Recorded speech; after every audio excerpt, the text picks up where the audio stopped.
watcher and subscribers, our next topic in the NumPy tutorial is shuffling array. So what exactly shuffling, that we will see here. So shuffle means changing the arrangement of element in the array itself.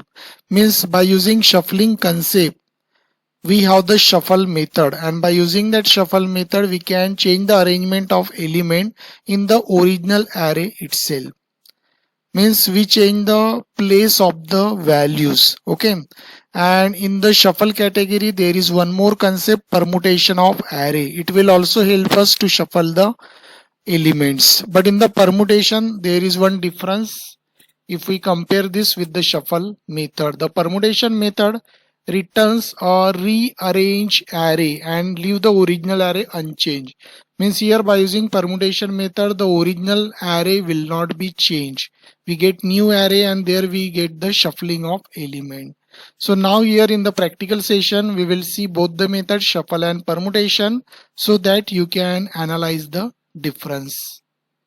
So here we are in the Python editor, and I have already imported random module and created the variable for NumPy library. So now here we will create the array. For that array name is A, and here the NumPy variable is np.array, and we will take a list of values here, 1, 2 up to 5. I will add it. These are the values in the array, and now I will shuffle this. Suppose right now I am taking the variable n equal to, for shuffling we have to use random module because it is available under the random module, and then shuffle you have to use. So it is taking here in the list.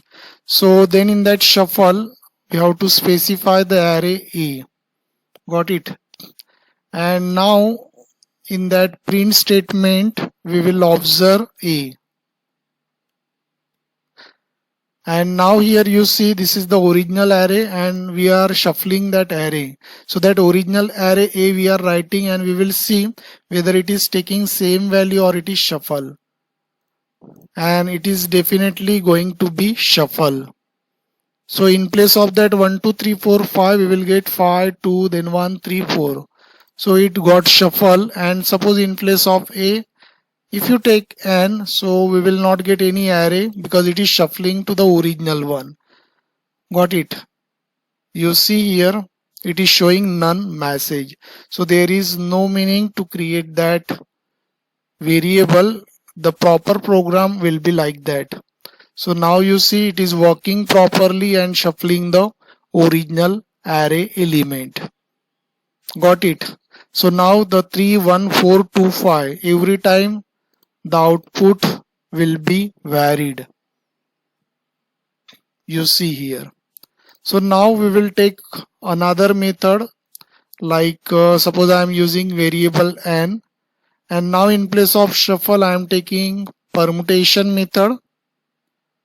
This is the permutation method will be applied to the existing array, and we will see now the output. We are printing actually the original array, so there will be no change. You see no change is there. And if we print here the change one, that is the new variable n, and in that case you will be able to see the shuffle values. So it will create the new array for that, and new array name is here n. Okay, so it is the reverse of shuffle, means it will perform the same duty like shuffle, but in the shuffle what we observe, it is changing the same array and shuffle the element. And in the case of permutation we are getting the new array and it will do the changes there, and the existing array will not be changed. Okay, you see here the existing array, that is A, will not be changed. Here we will be getting 1 2 3 4 5, and it is creating new array and that will be shuffle. So that is the difference between shuffle and permutation. Both are useful. You can refer both the method. So I hope, dear student, you understood the concept of shuffling. So thanks for watching this tutorial. Thank you.